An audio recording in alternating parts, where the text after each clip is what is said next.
welcome to the very first Coast to Coast Live podcast. I'm your host, JP. I'm the VP of Coast to Coast Live. And for our first guest on our podcast today, we have an artist who goes by the name of Young Kazz. Young Kazz, what's going on? How you doing? Oh, I'm good, man. Good. Pleasure to be a part of the very first episode, man. So I'm definitely locked in. Yeah, we're happy to have you here. And honestly, doing my research, man, it's probably who better than to have you as our first podcast interviewee. I've noticed you've done a lot of shows with Coast to Coast Live over the years. Oh yeah, I've been promoting my music through Coast to Coast for about probably since 2014, and I've always been grateful for the extra promotion and the all of the opportunities that Coast to Coast Live provides. So I'm definitely a Coast to Coast veteran, if you will. For sure, absolutely, man. Well, we're glad to be a part of your journey. So way back then, what made you want to sign up for Coast to Coast Live? I was really getting serious with my music, and at the time and even up to now, it was always a more budget friendly approach to promote my music because at the time I didn't just have a whole lot of support as far as people getting me to shows and helping me promote my music. So Coast to Coast kind of filled that void, and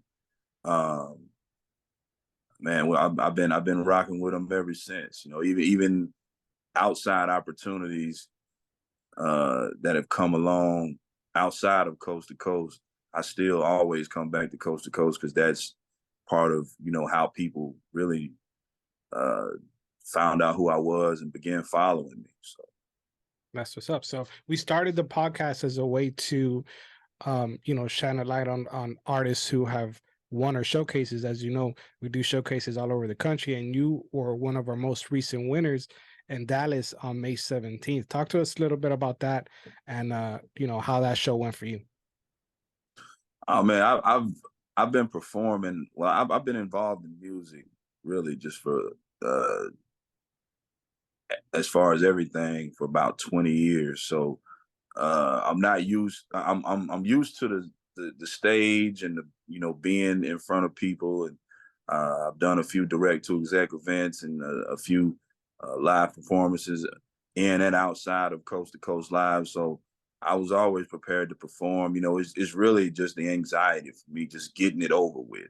I get to the venue for artists check in, and it's just a countdown after that. When I go on and do my thing, and I always enjoy networking with with all of the other artists and media and different people that are there. So it's really a good experience for me every time I do it. And they don't just respect my they respect me for my lyrics and my skill, and not because of my my disability. And that's always what I've loved about Coast to Coast. They've always made a way for me to be able to do what I do and do what I love. So the show was good. I did my thing and took home first place, and we on to Miami now. That's awesome. And for those people that might be listening or watching that don't know about your disability, would you like to touch on that a little bit and let everyone know what that is? Oh well, I'm blind. I'm totally blind.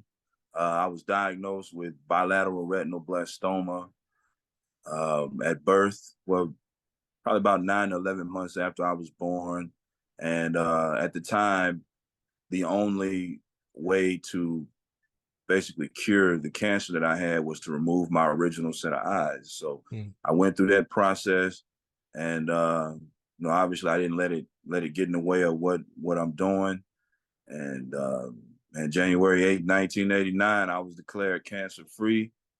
And fast forward to 2023, and here we are. I've been cancer free for about 34 years, and You know, I love what I do, and my goal at every show and everything that I do is to, you know, just to inspire. You know what I'm saying? So my story isn't everybody else's story. And you know, I think that's what makes everything I'm doing unique. It's the fact that I haven't let it slow me down in any way. So every event I do, you know, people are just in shock and awe because of not only my skill but my story. Yeah, truly inspirational story for real. So where are you from? I am from a small town in East Texas called Atlanta, Texas. Gotcha. And I'm from Atlanta, Georgia, Atlanta, Texas.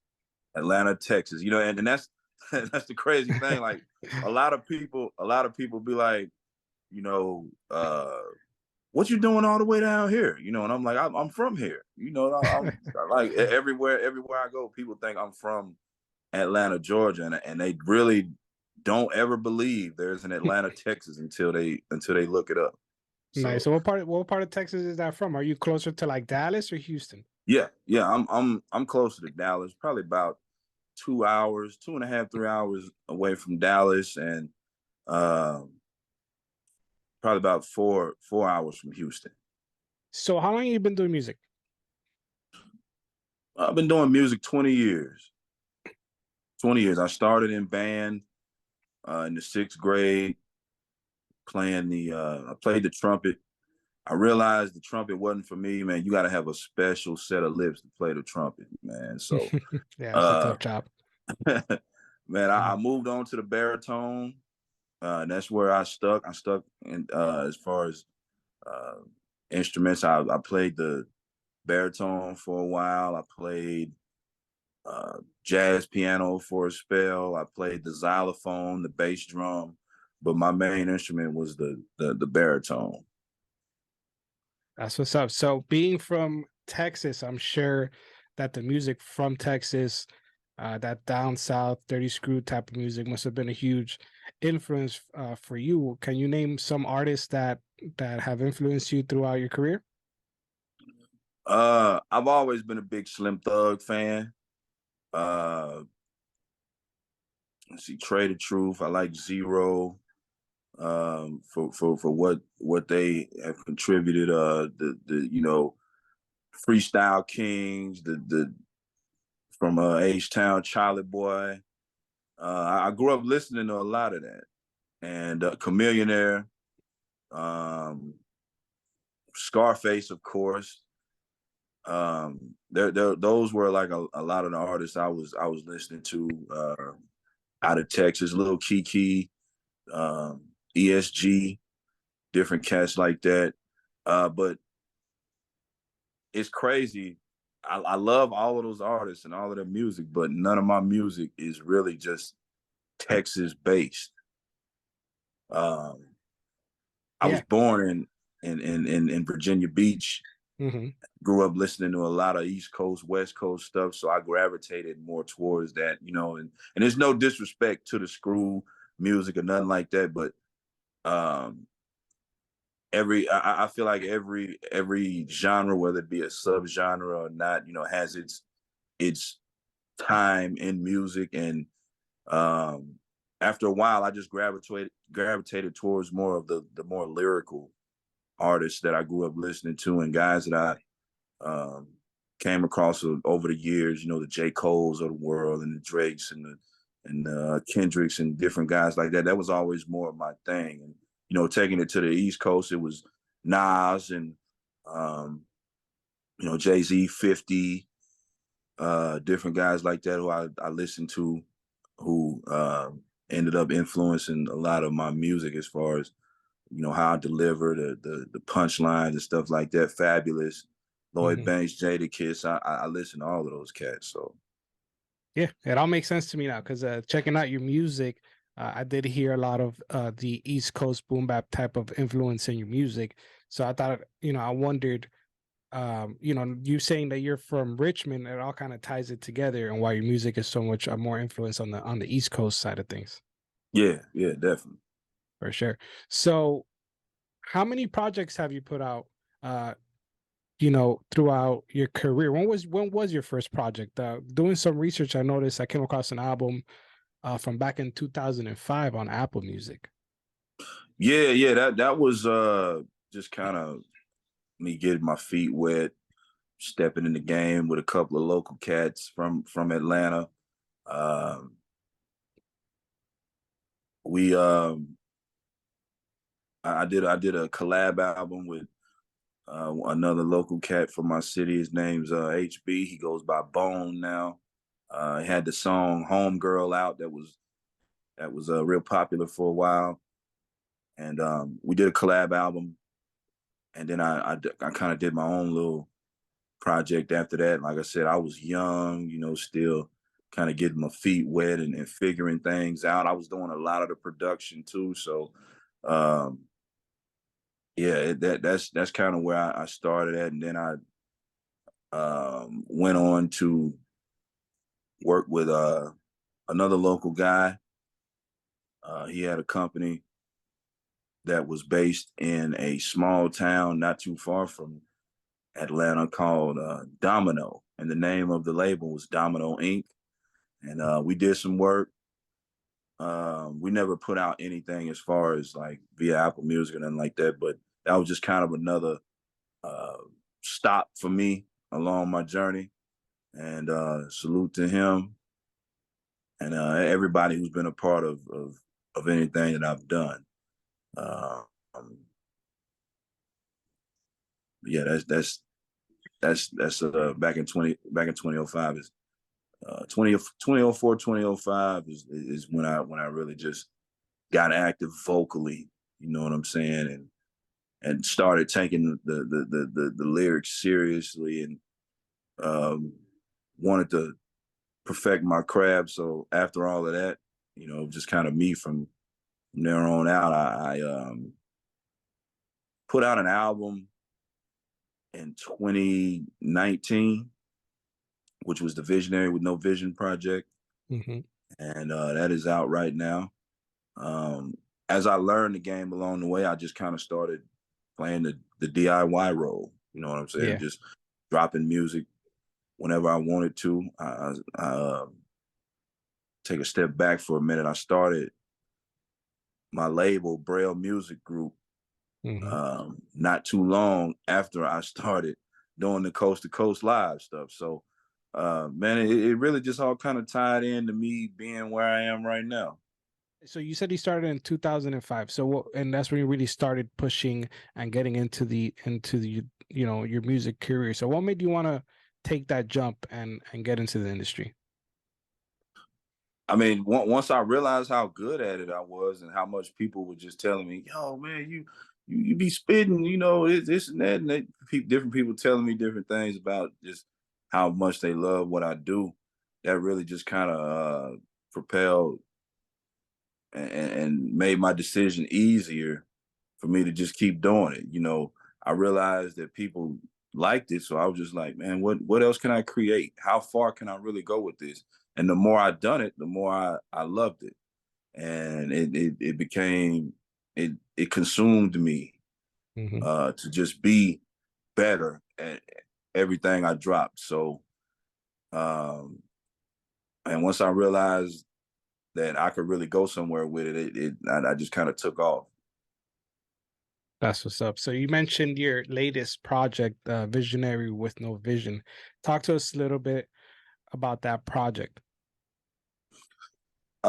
It's a collection of songs that I had in the vault over the years that, you know, I realized that were really just dope records. And once I put it all together, I was I was shocked at just how many songs that I had. I was like, man, I got enough for an album. I could really just put this out right now and go full force with this, promoting it and all of that. But I had to repackage some things, recreate some things, do some final mixing on some things, and the album came together just like it is right now. You know, I had to repackage some stuff because I ended up doing a deal with an indie label, and which is called Real Life Music LLC, and um, part of their protocol was for all of the artists to do catalog transfers and all of that stuff that goes along with music. So the album was repackaged after the 2019 release, Mhm. and I re-released it last year under all of the new um, stuff that I had done with it, different tracks I added, and it's out right now on all platforms. That's what's up. So, who are some of the that you worked with on the project, and some of the producers that you worked with? I actually got a beat.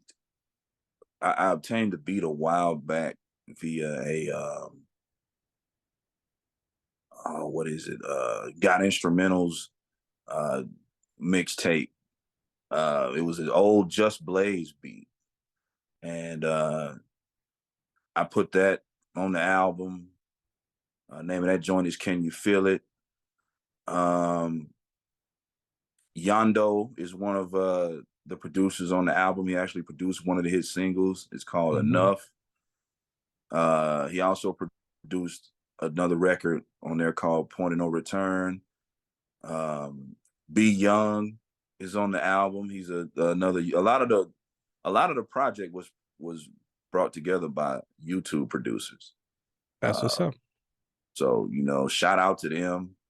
Those guys don't get enough credit for what they do, and a lot of these hit records that come out are because of those some of those same very dope YouTube producers. So shout out to Be Young, shout out to Yondo, um, Macho, another dope producer. TK is another dope producer from YouTube that I found. So and salute to those guys. Oh, Custom, can't forget my guy Custom out of Chicago. He produced one of the records on the project called The Bigger Picture. So man, it's that's really how the album came together. Nice. So, one of the songs that stood out to me when I was checking it out was a hip hop State of the Union. Talk to us a little bit about that song, and why you decided to make that song. I just felt like at the time, and even now, the game was just so oversaturated with just BS. A lot of these guys that are and were on some of these big records weren't uh, about what they were rapping about. It was either that or everybody wanted to dance too much, and I was just at a point where I was just fed up. You know what I'm saying? And I just that's kind of what hip hop State of the Union is portraying. It's a picture of you know the state of the world at the time, and even now, some of the same stuff from hip hop State of the Union still resonates to this day. So it was fun, and as short of a record as it is, I managed to pack a lot in. So that was one of my records I was proud of. That's what's up. So, talk to us about your process in the studio. What's it like when Young Kazz is in the studio? How do you come about your songs? What gives you inspiration? A lot of the times I just go where the beat takes me, man. You have those records that when you have those beats that you hear that sometimes are so dope that you just want to do everything you can to take care of it and and and do it right and do it justice. And that's what my process is a lot of times. If I hear a dope beat, I'm just like, yo, I can't let nobody else get this. I can't let nobody else do what I know I can do to it. And I lock in. And a lot of times they were nice when I was in the studio working on the album, and I was just in a zone. You know, it was record after record. I'd hear a beat.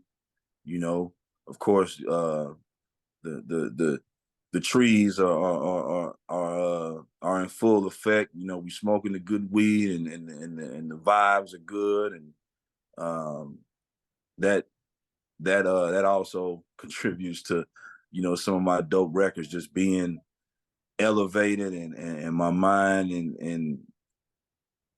and outer space, basically. You know what I'm Hmm. saying? I'm like a mad scientist in there sometimes. So I hear you on that. So, out of all the projects that you've made in your career, which one stands out the most to you? and this most recent record I did that I put out is called Your Love. And there's a sample from the funk band One Way, old band from back in the day out of Detroit, I believe. And Mm. man, it's that old school Bonnie and Clyde love feel. You know what I'm saying? And one of my artists that's on my Braille Music Group imprint, his name is Young Dub. He's on the record with me, and that man, it's one of those upbeat, feel good type records that you could play in front of your grandmother or your mom or something like that. You know what I'm saying? Because of the old school vibe, and that's what I love about it. And I mean, the lyrics were on point too, but it's just one of those records that, man, you could put it on anywhere. That's You what's know, up. and I got to check it I out. like to make music like that. You know, where you can play these joints in front of anybody that you're around. So, That's what's up. And is it already out on all streaming platforms? yep, yep, it's out right now. Dropped March 3rd, matter of fact. So you just mentioned again your record label. What's it called again? Braille Braille Music? Music Group. Braille Music Group. Tell us a little bit about that. Uh, well, when I got into the industry, as far as, you know, getting the label going and stuff, it started off as me wanting to give back to, you know, other visually impaired artists. Mm. And you know, I still plan on doing that, but a lot of cats that I ended up signing to the label weren't blind, you know, and they signed to my label simply because they believed in what I was doing.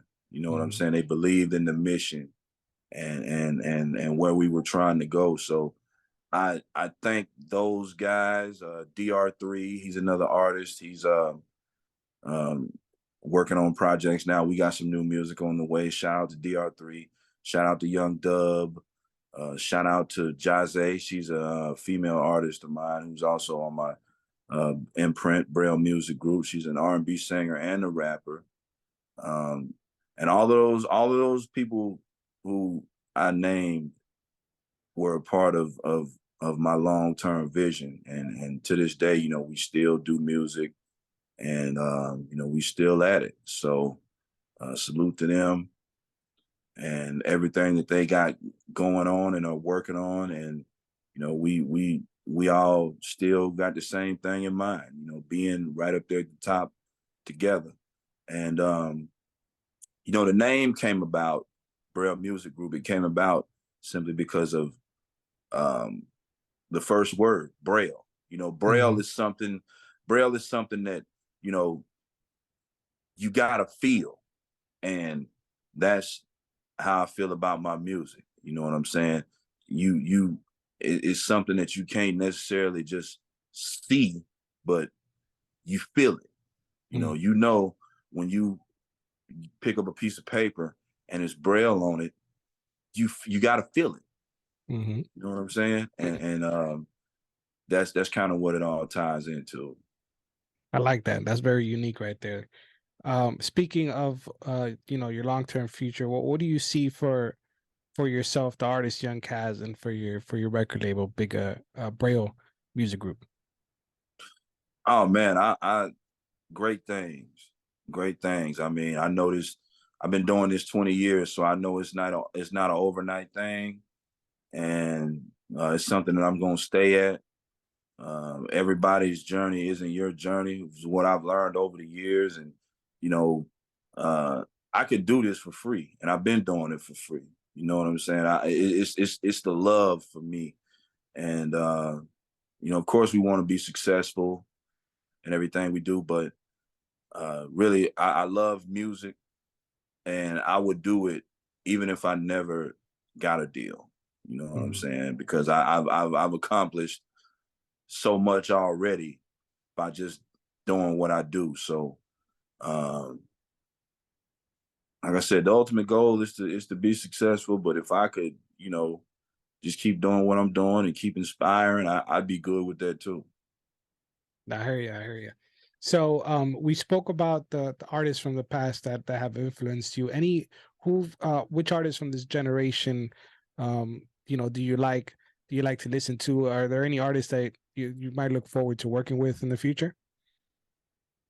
I've always said that uh, I love to do some records with Drake. Mm. Um, I like Lil Baby. I like I like the baby. Uh, little CEO Trail. I've been on some CEO Trail here lately. Been on some Young Boy.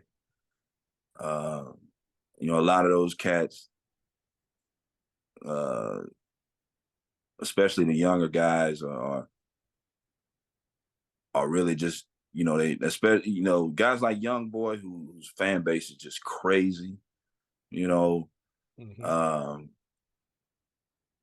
they got the juice right now. You know what I'm saying? I listen to Future. I could see myself doing records with a few of those cats out of Georgia. Matter of fact, Future being one. Um,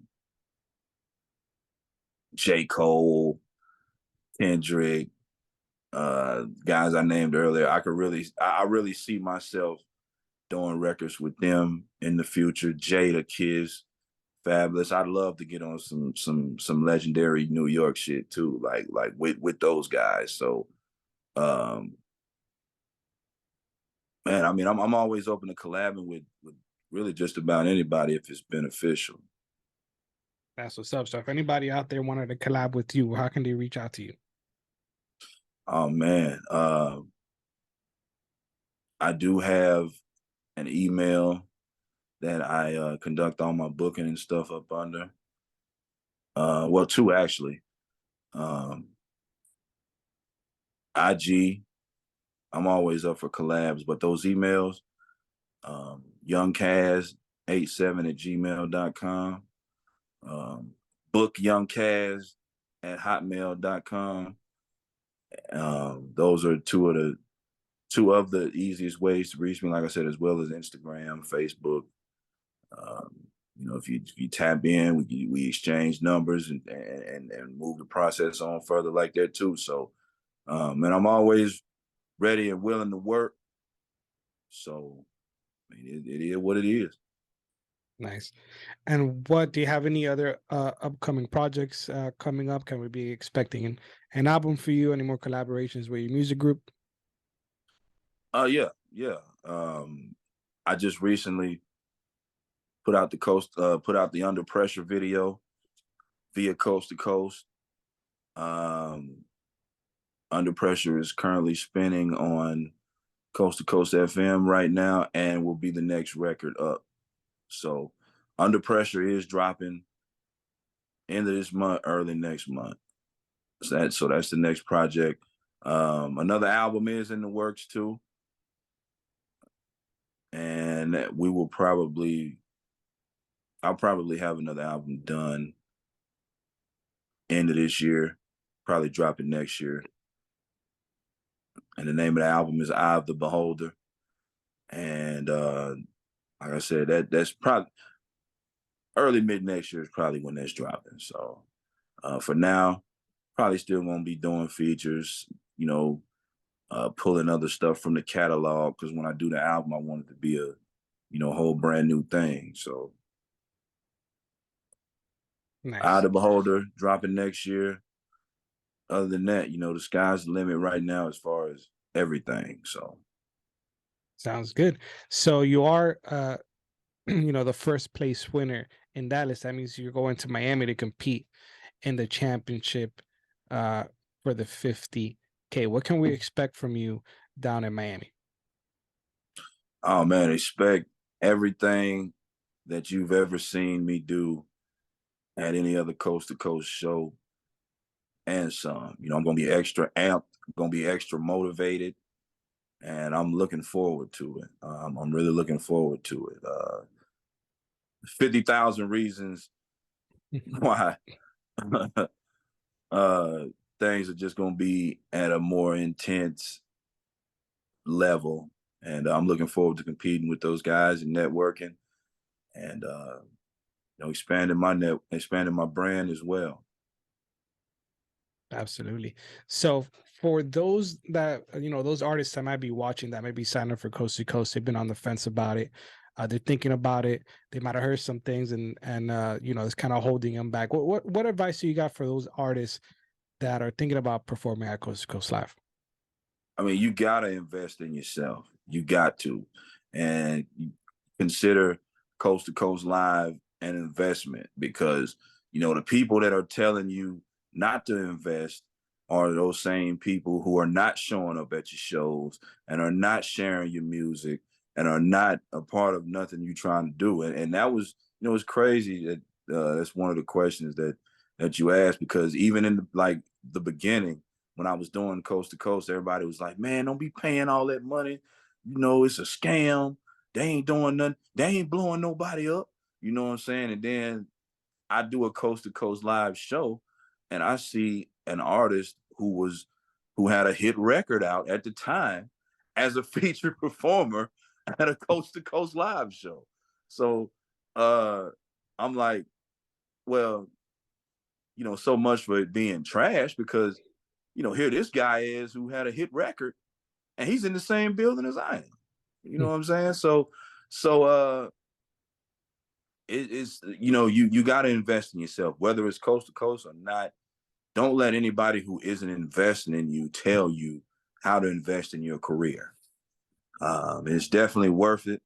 I've met a lot of dope artists, a lot of dope industry movers and shakers because of Coast to Coast. So anybody who's on the fence about it, this is proof right here that you wouldn't be wasting your money because of all of the promo opportunities you get, all of the performance opportunities that you get, and new fans. I've had people who have found me in other cities strictly because I've been at different Coast to Coast Live events, Wow. and so it's definitely not a con.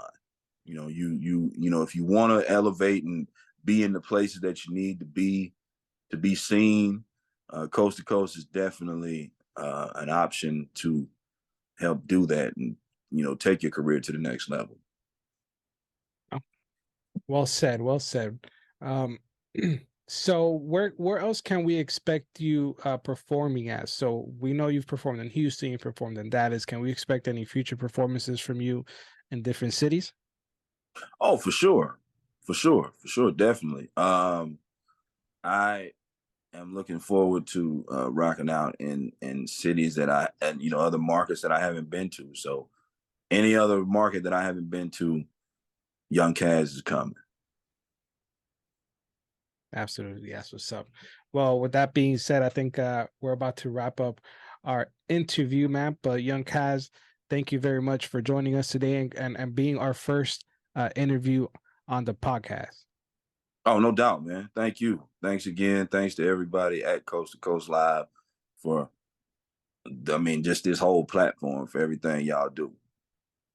Absolutely. We wouldn't be anything without you guys as well. So thank you, young Kaz. You're truly an inspiration to a lot of people out there. And we definitely look forward to seeing you at the championship. Oh, no doubt, man. Thank you.